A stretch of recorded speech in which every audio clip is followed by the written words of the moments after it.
Tugwaye ikaze nanone ku isengesho ribohora official, wowe nshuti mukundwa muri Kristo Yesu ukunda isengesho ribohora official, by'umwihariko wowe wakoze sabone cyangwa se subscribe.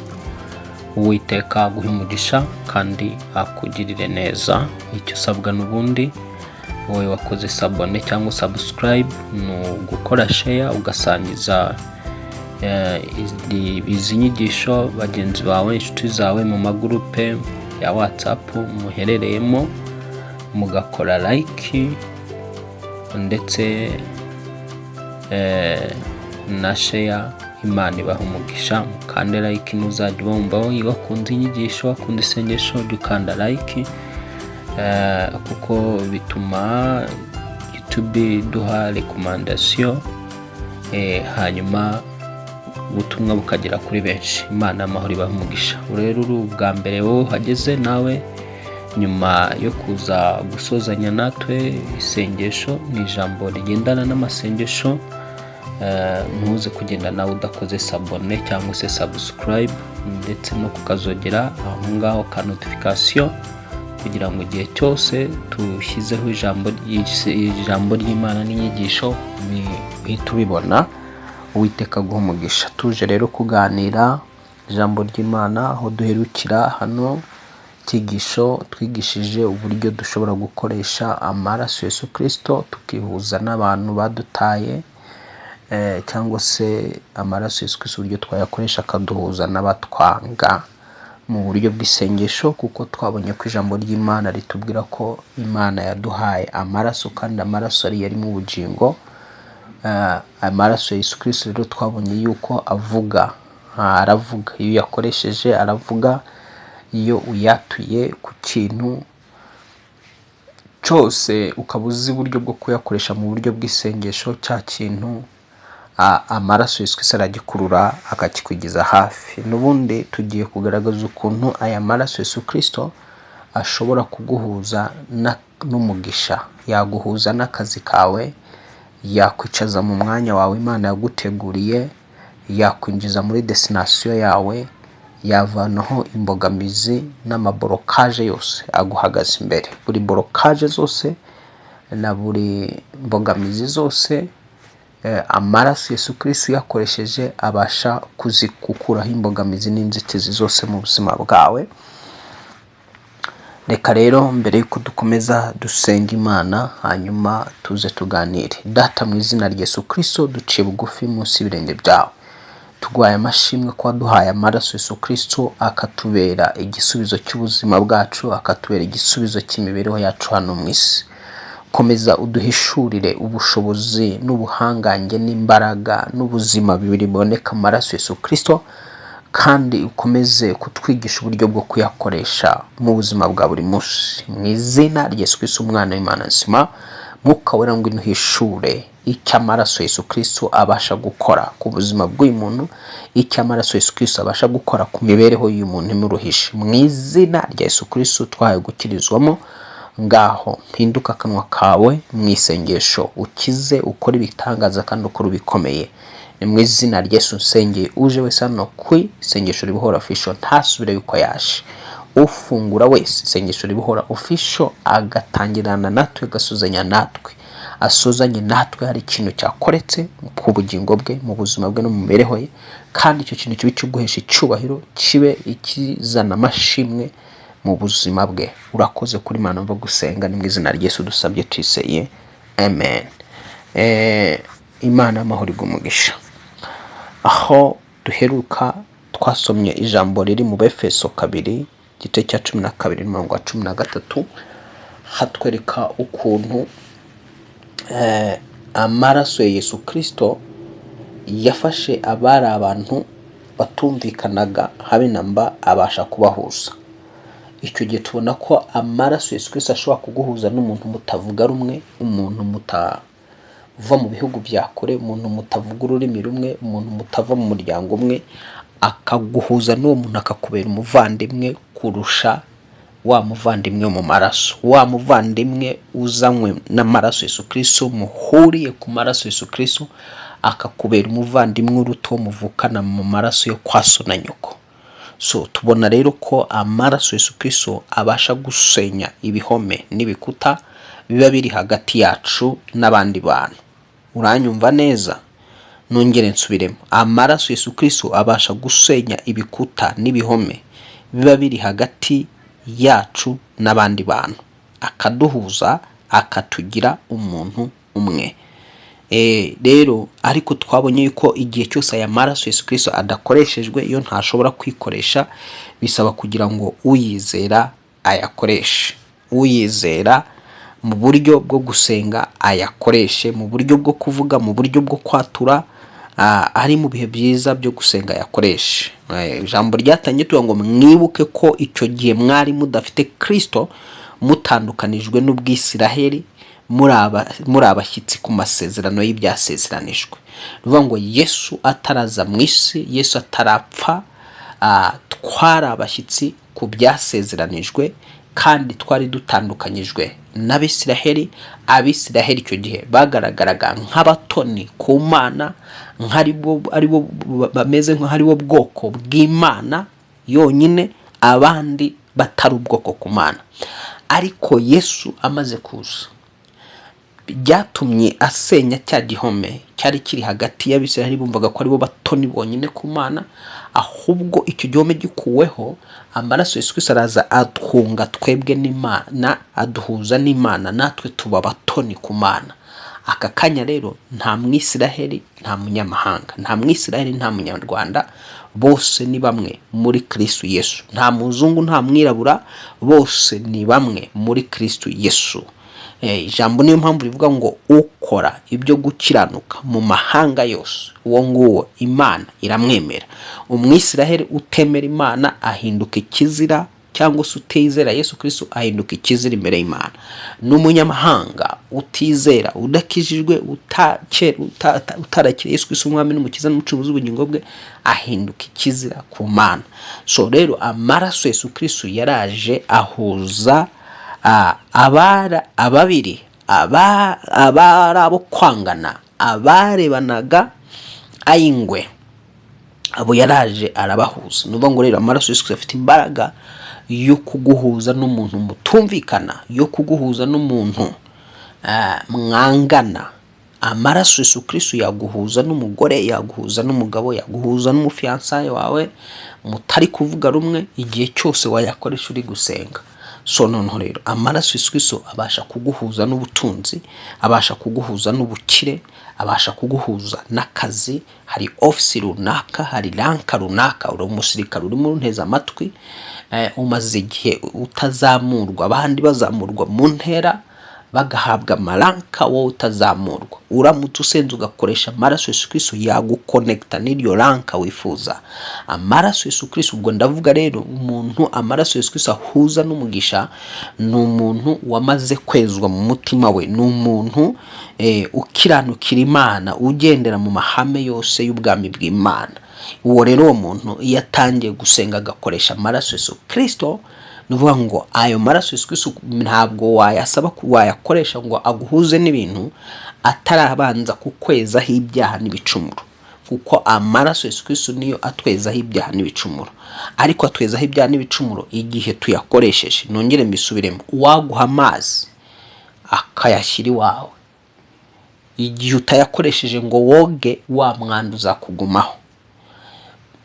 Igihe utayakoresheje ngo usukure mu nzu yawe, ukore isuku mese, wa mwanduza guma mu myenda yawe, ugume no mu nzu yawe. Ntabwo rero amaraso Yesu Kristo yikoresha, tuyakoresha twebwe. Imana yaduhaye ngo tuyakoreshe. So nuvuga ngo rero ushobora kuyakoresha wiyeza, wiyuhagira ibyaha, wiyuhagira ibicumuro, wiyuhagira gukiranirwa kose kuri mu buzima bwawe. Kindi yamara kukweza, wayakoresha nk'uko amazi asanzwe tuyakoresha mu kwiyuhagira umwanda w'umubiri, tuyakoresha mu gutunganya aho turyama, inzu tubamo, tukaba twayakoresha mu buryo bwose bushoboka, mu guteka, mu kurya no mu kunywa. Uko niko amaraso Yesu Kristo abasha gukoreshwa mu ngeri zitandukanye, mu byiciro bitandukanye by'imibereho yacu n'ubuzima bwacu, kandi agakora ibikomeye ku bamaze kuyizera bakayakoresha. Rero rekeraho gusenga mu isengesho ngo urisoze utigeze ukoresha amaraso ya Yesu Kristo muri ya magambo yawe ukoresha usenga. Ijambo rero ritwereka yuko twari abashyitsi ku masezerano, bisobanura twari abashyitsi ku by'Imana yemereye abandi bantu. Iby'Imana yemereye Abisiraheli kuri twebwe twari abashyitsi kuri byo. Niba Imana yarabwiye Abisiraheli ngo nugira umwete wo kwitondera amategeko ngo utegeke uyu munsi ukagendera mu nzira zose ngo uyoboye, uyu mugisha uzagikuzaho, ngo uzagira umugisha mu mudugudu, uzagira umugisha amajya n'amazi, uzagira umugisha mu kibuvugiramo, uzagira umugisha mu byo ugerageza gukora byose. Ngo abanyamahanga bazakureba bagutinye bamenye ko witiriwe izina ryanjye. Ngo kandi uzaba umutwe ntabwo uzaba umurizo, ngo uzaba uwo hejuru ntuzaba uwo hasi, uzaguriza amahanga wowe ntuzayaguzaho. Ibyo ni ibyanditse tubona mu Gutegeka kwa 2:28 kuva ku murongo wa 1 hatangira havuga ibyo ngibyo. So nuvuga ngo iyo migisha yose yo ku banyamahanga yari bari abashyitsi kuri yo, ntibari bayemerewe, yari yemerewe Abisiraheli. Ariko Yesu amaze kuza agapfa, adusangiza, atwegereza cyangwa duhuza n'iby'Imana yasezeranyije twebwe abizera Kristo. Hari ijambo ryo mu Kuva Imana yari yabwiye Abisiraheli ngo nugira umwete wo kwitondera amategeko yanjye utegeke umunsi, nzakura indwara hagati muri mwe, sinzabateza indwara nk'izo nateje Abanyegiputa, ahubwo ngo nzaziteza abakwanga. Iryo sezerano ryo kutarwara ryarebaga abo mu bwoko bw'Abisiraheli gusa. Ariko Yesu amaze kuza asenya ico gikuta cyadushyiraga kure y'Imana, aduhuza n'Imana akoresheje amaraso ye, twongera kwegerezwa ibyasezeranijwe. Nuvuga ngo twongera kwegerezwa isezerano ryo kutarwara.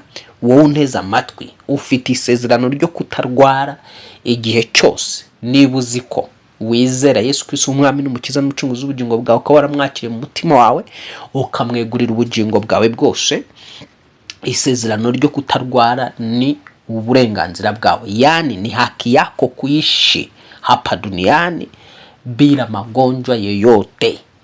Ni uburenganzira bwawe kubaho utarwara. Iryo ni isezerano, icyo ni ikintu wemerewe n'Imana. Iyo tuvuga isezerano ni ikintu uba waremerewe n'Imana ikakikwemerera. None rero ibi ngibi rero byari byaremerewe Abisiraheli, natwe twarabyemerewe, tubihabwa bunyuzwe cyangwa bucishijwe mu kwizera amaraso Yesu Kristo, ukaba wayakoresha mu buzima bwawe. Niyo mpamvu rero ijambo rikomeza gutsindagira rikavuga yuko twari abashyitsi ku masezerano y'ibyasezeranijwe, ari nta byiringiro mufite by'ibizaba. Nuvuga ngo icyo gihe umunyamahanga nta byiringiro yari afite ku hejo hazaza he, nta byiringiro yari afite ku bwishingizi bw'umubiri we. Sana saha umubiri we wabaga, mwili wake unaweza ukashambuliwa kimagonjwa. Umubiri w'umunyamahanga wabaga wakwatakwa n'indwara igihe icyo ari cyo cyose. Nta byiringiro by'umubiri w'umunyamahanga wari ufite, nta byiringiro by'ahazaza umunyamahanga yari kuba afite, ibyiringiro by'ibisubizo bituruka ku Mana. Umunyamahanga ntiyari afite ibyiringiro by'ubuzima n'imibereho bituruka ku Mana, kuko atarazi Imana, kuko hagati yiwe n'Imana hari igisika. Yesu rero amaze kumena amaraso ye, cya gisika agikuzaho amaraso ye, gituma uwitwaga umunyamahanga ahinduka umwana w'Imana, yemererwa cyangwa se ahuzwa n'Imana, akongera guhuzwa n'ibyasezeranijwe cyangwa se n'iby'Imana yemereye abayikunda bakayizera. So rero kano kanya Imana ikwemerera kubaho nta burwayi, Imana ikwemerera kubaho utari umurizo, ikwemerera kuba mu buzima butagira amadeni. Niba uyubaha ukayumvira ukaba wizera Kristo umwami n'umukiza n'umucunguzi w'ubugingo bwawe, ubuzima bw'amadeni si ubwawe, ubuzima burwara si ubwawe, ubuzima bukora ntibigende si ubwawe, ubuzima buhagaritse umutima buhora buhangayitse si ubwawe, ubuzima budafite ibyiringiro, ubuzima bwuzuye amaganya no kwiheba, ubuzima bwuzuye ubwoba si ubwawe. Ibyo byagenewe abanyamahanga batari wowe. nuvuga ngo rero sasa niba kano kanya nkurikiranye ufite ibyo bibazo byose, uhagaritse umutima, nta byiringiro by'ahazaza, indwara zirahara, amadeni ni menshi, wakora iki kugira ngo utandukanywe n'ibyo bintu? Nta kindi wakora, urasabwa gusenga ukegera Imana, hanyuma ugatangira kwishyuza uburenganzira bwawe, haki yako uliyonyanganywa. Dai haki yako uliyonyanganywa, ishyuza uburenganzira bwawe wambuwe. Fata ibihe byo gusenga wishyuze uburenganzira bwawe wambuwe na Satani. Imana ikwemerera kubaho utarwara.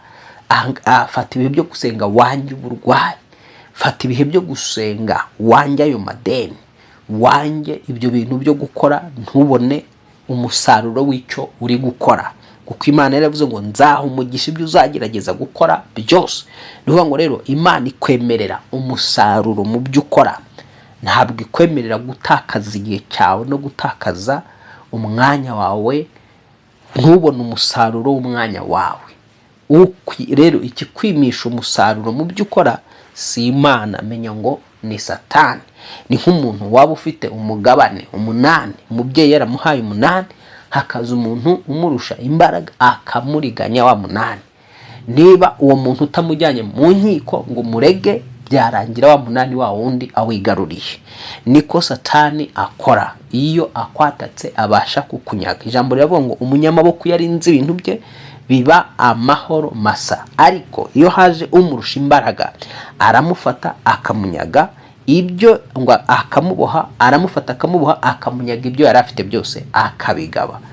Ibyo bikorwa ku mpande zombi. Yesu yaje mu buzima bwawe, afata wa mwuka wakurushaga imbaraga akawuzirika, akawuboha, akawirukana, akawambura ibyo wakunyaze byose, akabigusubiza. Yesu Kristo akakugabira ibyo Satani yari yakunyaze. Yesu Kristo aje mu buzima bwawe, afata Satani akamuboha wagutezaga indwara, akamunyaga ya magara meza yari yaragutwaye, akagusubiza amagara yawe ukagira amagara meza. Yesu Kristo ari mu buzima bwawe, abasha kukuvanaho ku bushomeri Satani yari yarakubohesheje, akaza akaguha icyo ukora, akaguha akazi Satani yakwibye. Yesu Kristo aje mu buzima bwawe, ashobasha kuza akaguha urubyaro. Abarozi bafunze, akafata Satani wari waraboshye urubyaro rwawe, wari waraboshye inda yawe, akamuboha, amara kumuboha akamwambura urubyaro rwawe akarugusubiza. Yesu arabikora. Rero na Satani mu ruhande rwe, iyo utabaye maso, ashobora kuza akagufata akakubohesha indwara, akakunyaga amagara meza akayatwara. Ashobora kuza akakunyaga ubutunzi, akagusigira ubukene, akakubohesha bwa bukene akagenda. So nukuvuga ngo rero ku mpande zombi byose birakorwa. Niki rero amaraso Yesu Kristo abasha gukora? Amaraso Yesu Kristo rero abasha kunyaga iby'umwanzi byose yakunyaze. Ukoresheje amaraso Yesu Kristo abasha kukuzanira iby'umwanzi yakunyaze ukabisubizwa. Aha rero dukomeje ngo ariko none muri Kristo Yesu mwebwe abari kure kera. Urumva hari ibyari bikure kera, utaraba muri Kristo Yesu, umugisha wari ukuri kure, amahirwe yari akuri kure, ijuru ryari riri kure yawe, Imana yari iri kure yawe, imigisha itandukanye iva mu bwami bw'Imana yari kure yawe. Ariko ngo mwigijwe hafi n'amaraso Yesu Kristo. Wigijwe hafi. Ubwo byumve turi mu Efeso 2:13 niho turimo turasoma ngo ariko none kuko muri Kristo Yesu, muri Kristo Yesu mwebwe abari kure kera mwigijwe hafi n'amaraso ye. Amaraso Yesu Kristo yakwigije hafi, akwigiza hafi amasezerano, akwigiza hafi iby'Imana yavuze, akwigiza hafi iby'Imana yemerera abayikunda bakayizera. Ubwo bya bindi Imana yemerera abayikunda, nawe urabyemerewe, bikuri hafi. So kugira ngo rero ubyinjire mu bisingire, bigusaba gusenga ukoresheje ya maraso ya Yesu Kristo. Uwo niwe mahoro yacu, kuko ari we wahinduye twebwe ababiri kuba umwe. Yesu yahinduye ababiri, amaraso yakoresheje amaraso ye ahindura ababiri kuba umwe. Nongere mbisuremo, Yesu yaguhuza n'umugabo wawe mukaba umwe, yaguhuza n'umusheri wawe mugabo umwe, yaguhuza n'umukoresha wawe mukabyumva kimwe, yaguhuza na bosi wawe mukabyumva kimwe. Amaraso Yesu Kristo yaguhuza n'umugisha ugakora bikemera, ukagira ukuboko kwiza kukaba kumwe nawe. Yesu Kristo yaguhuza n'amafaranga akakwemera. Icyari cyaratandukanyijwe nawe, niba amafaranga yari yaratandukanyijwe nawe, amaraso Yesu Kristo yaguhuza nayo. Ntuwongere gutana n'amafaranga, ntuwongere gutana n'amahoro. Yesu Kristo biciye mu maraso ye aguhuza n'amahoro ye, ntutane n'amahoro ye, ugahorana amahoro ye. So rero ni ingenzi gukoresha amaraso Yesu Kristo mu buryo bwo gusenga. Noneho rero sasa Yesu Kristo nuvuga ngo amaraso Yesu Kristo ashobora kuguhuza n'abantu bakujyana muri destination yawe. Yaguhuza n'abantu bakujyana muri destination yawe, abo mu mwuka cyangwa abo mu mubiri. Amaraso Yesu Kristo abasha kuguhuza n'abantu b'umumaro, n'abantu b'agaciro, n'abantu ijuru ryateguye, kuko hano mu isi dukenera abantu. Ntibishoboka ko wabaho mu isi wenyine nta muntu, dukenera abantu. Umugabo akenera umugore, umugore agakenera umugabo.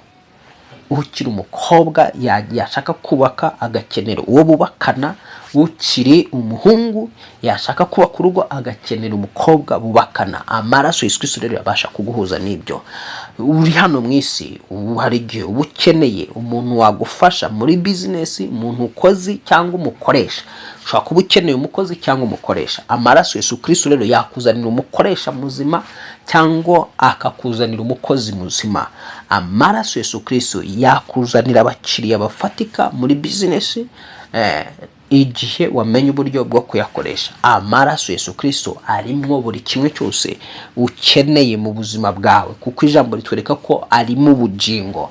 Kandi iyo tuvuga ngo ari mu bugingo, yani Kiswahili yenyewe inaongea kwamba damu ya Yesu ina uhai.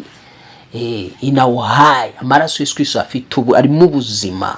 Iyo tuvuga ubuzima rero ni ikintu ubuzima ni ikintu kiriho, nyine kitapfuye. Nuvuga ngo rero amaraso Yesu aguhuza n'ibintu biriho, aguhuza n'ibintu biriho bidapfuye, akazana ibintu bizima mu buzima bwawe.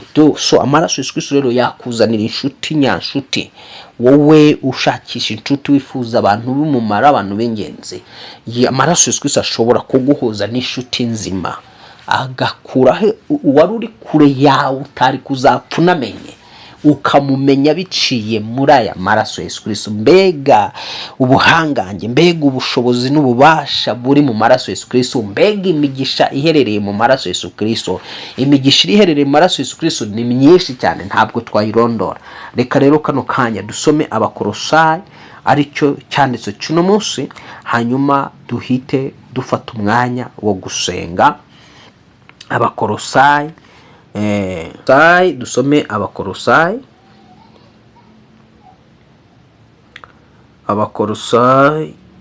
igice cya mbere.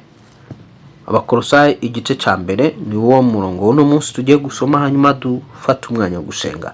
Abakolosayi igice cya mbere duhere ku murongo waho wa 10. Abakolosayi igice cya mbere kuva ku murongo, reka wenda duhere ku murongo wa 16 turageza kwa 20. Handitse ngo kuko muri we arimo byose byaremewe, ari ibyo mu ijuru cyangwa ibyo mu isi, ibiboneka n'ibitaboneka. Urumva ngo muri Yesu Kristo nimo byose byaremewe. Ibyo ubona byose, zahabu, ifeza, diyama, gasegereti, aya mabuye yose y'agaciro, za petrol, za essence, iyi mitungo y'ibyo mu isi, imiyaga yo mu kirere, inyenyeri zo mu kirere, iriya mibumbi itandukanye, za galaxy zitandukanye, ibyo ubona byose ngo byose byaremewe muri we. Ngo ngo kuko muri we nimo byose byaremewe. Muri Yesu Kristo. Ngo ari ibyo mu ijuru cyangwa ibyo mu isi. Hari ibyo mu ijuru tutarabona, byaremewe muri Kristo Yesu, ariko hari n'ibyo mu isi tubona byaremewe muri Kristo Yesu. Ngo hari ibiboneka n'ibitaboneka, bya bindi utabona mu buzima bwawe, ibyo utari kubona ko bihari mu buzima bwawe, byaremewe muri Kristo. Igihe rero wihuje na Kristo, amaraso yabasha kukuzanira ibyo biboneka wowe utabonesha amaso kandi ukaba ubikeneye. Hari ibyo ukeneye bifatika, hari ibyo ukeneye bigaragara, kugira ngo ibyo ukeneye bigaragara kandi wowe utabibona, utari kubibona, amaraso Yesu Kristo abasha kubizana, kuko ibyo biboneka byaremewe muri we. ngo nibitabona intebe z'ubwami n'ubwami bwose n'ubutware bwose n'ubushobozi bwose. Nuvuga ngo niba hari umwanya urifuza umwanya muri leta, urifuza umwanya runaka muri company, hari umwanya, hari intebe wifuza kwicaraho, hari intebe wifuza muri ofisi runaka, hari intebe wifuza mu bwami bw'Imana, mu murimo w'Imana.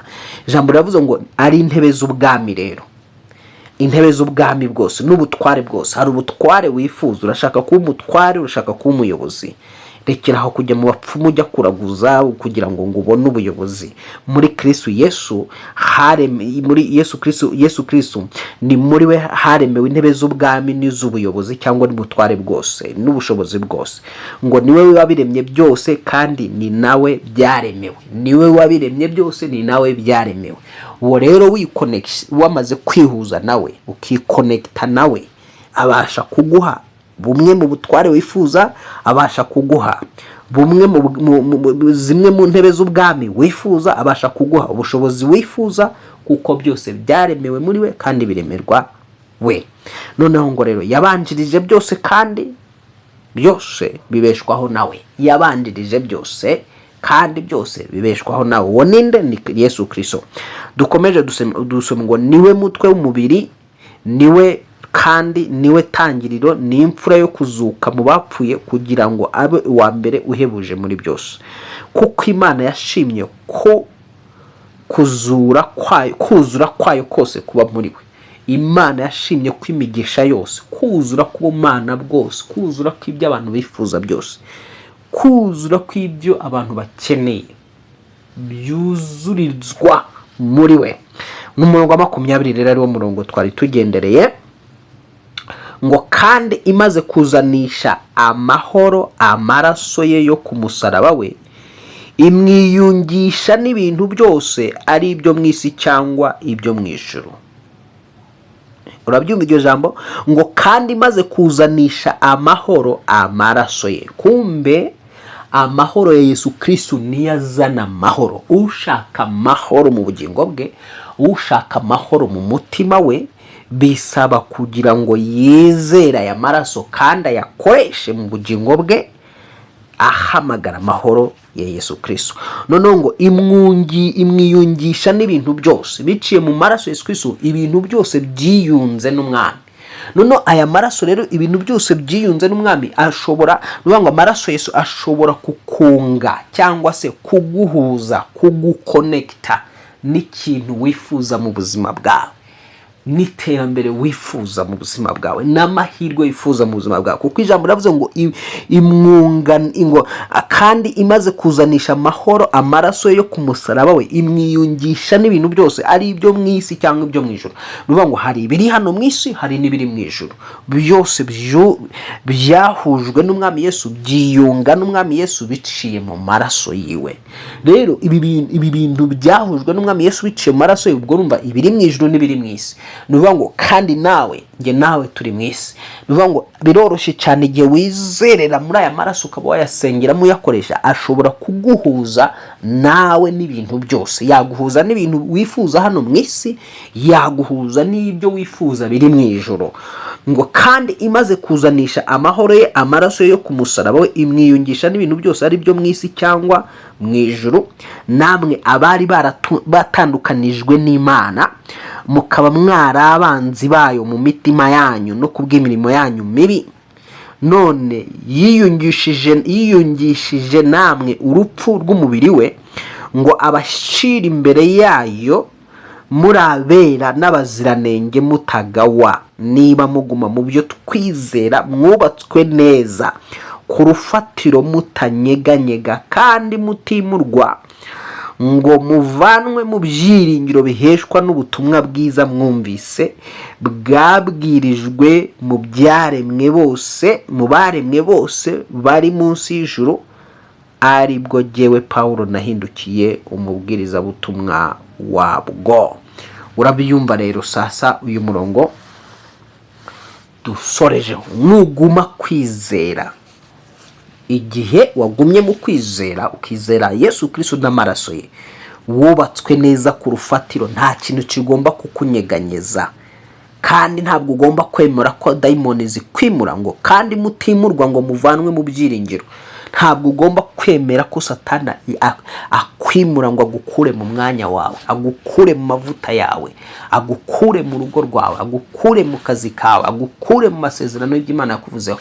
Wikwemera abadayimoni kukwimura, wikwemera kwirukanwa gutyo tu mu kazi kawe, n'improte kingo ugende gutyo wirukanwa na buri muntu wese. Wikwemera kuva muri urwo rugo rwawe gutyo gusa, wikwemera gutandukana n'uwo muntu gutyo gusa. Niba umaze kumenya agaciro k'amaraso Yesu Kristo, amaraso Yesu Kristo ashobora kukunga akaguhuza n'uwo muntu ubona ko ari uw'agaciro mu buzima bwawe cyangwa ari umumaro mu buzima bwawe. Keretse niba uwo muntu ubona ko nta gaciro afite mu buzima bwawe, uwo muntu niba ubona yuko nta mumaro afite mu buzima bwawe, that's good.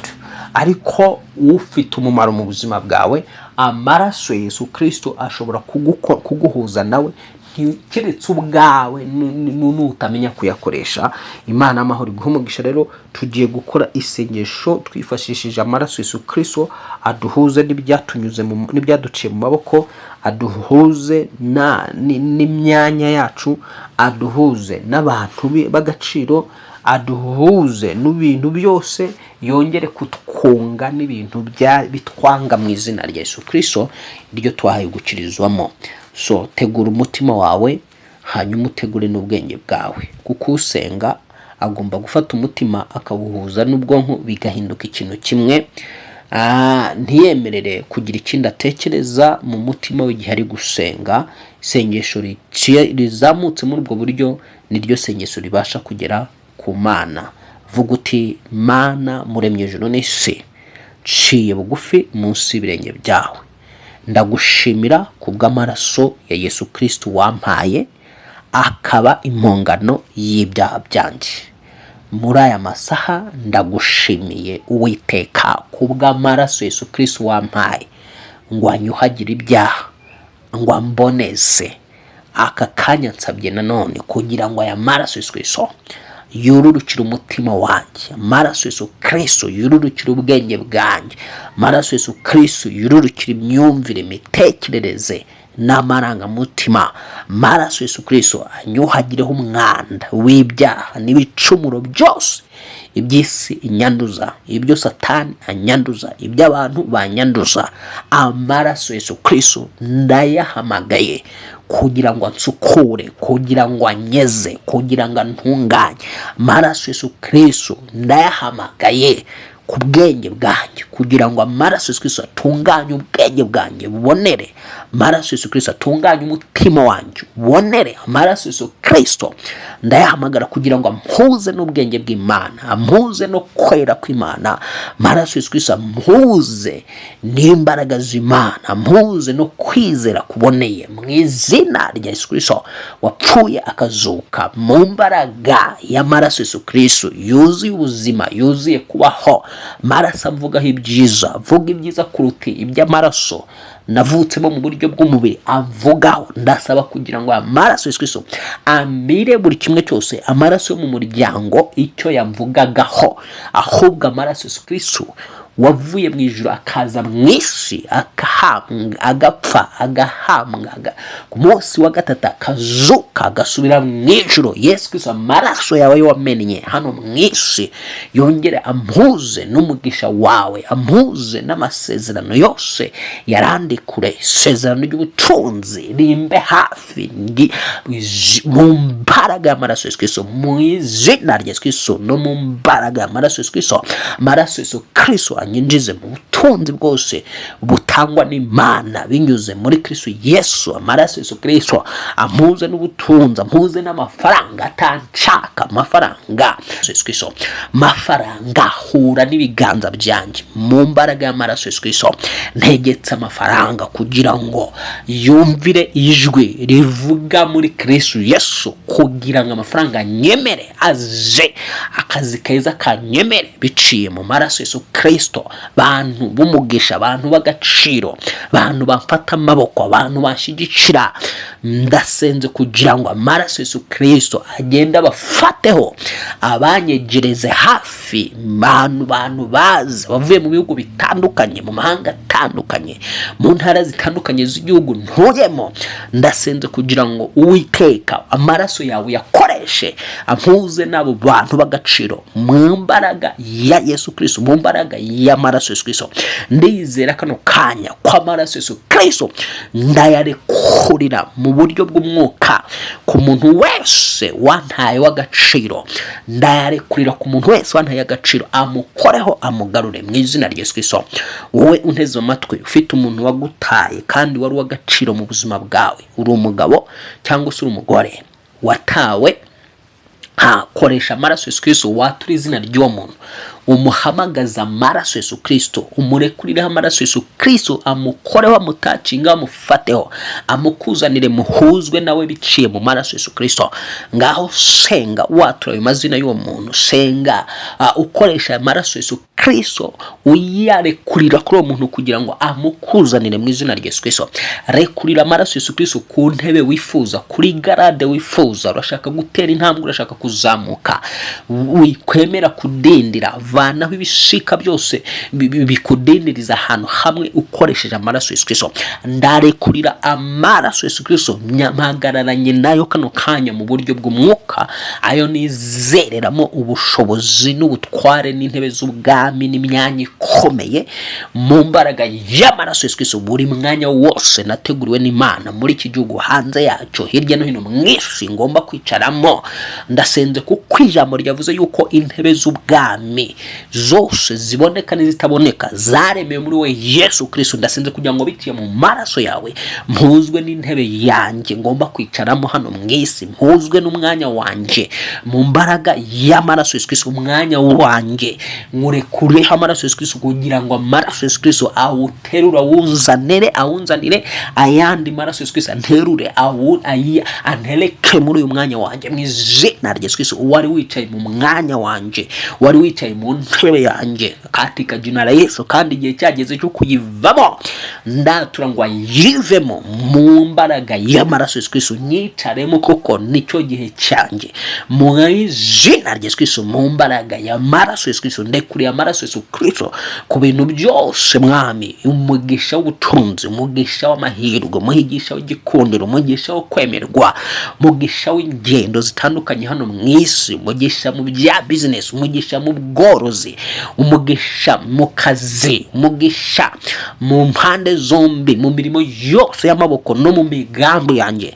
Ndatura ngo biciye mu maraso Yesu Kristo, nyanyagizwa amaraso Yesu Kristo akurura ibintu, amaraso Yesu Kristo akurura ibintu, amaraso Yesu Kristo akurura ibintu, amaraso Yesu Kristo asenya ibisika, asenya ibikuta, amaraso Yesu Kristo akuraho ubwanzi bwose, akuraho icyangiro cyose, icyo nari narashyizweho n'ikuzimu, icyo narashyizweho n'abarozi, gikujeho amaraso Yesu Kristo umwana w'Imana ayavuye ku musaraba. Ndasenze kugira ngo bice muri aya maraso nkundwe n'abantu b'umumaro, nkundwe n'abantu b'agaciro mu izina rya Yesu, no mu mbaraga amaraso Yesu Kristo, nkundwe n'abantu katika jina bagira uruhare runsunikira mu mugambi w'Imana, runsunikira muri destination yanjye mu mbaraga y'amaraso Yesu Kristo. Nizeye ko mpawe umugisha, nizeye ko ngiriwe neza n'Imana, nizeye ko mu maraso Yesu Kristo ibintu bihindutse, byose bibaye bisha.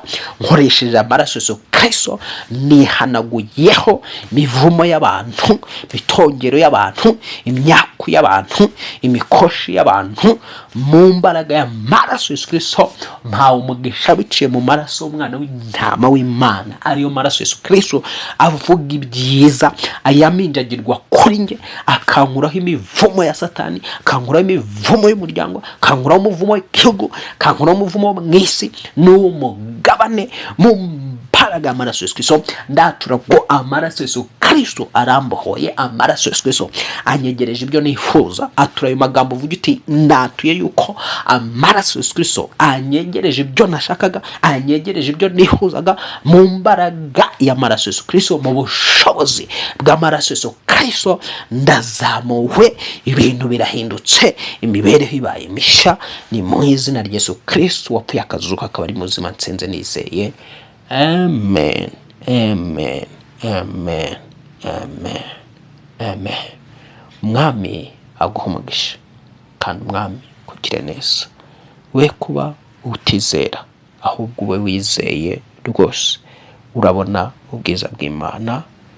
Shalom, uhabwa umugisha n'Imana. Wari utarakanda kuri subscribe ntugende utayikoze, kandi wifuza kudutera inkunga no kudushyigikira kugira ngo dukomeze dukora uno murimo, nimero yacu urayibona hepfo. Uwiteka uko yakubashisha kose urayibona. Habwa umugisha n'Imana, ugirirwa neza n'Imana. Ibihe byiza.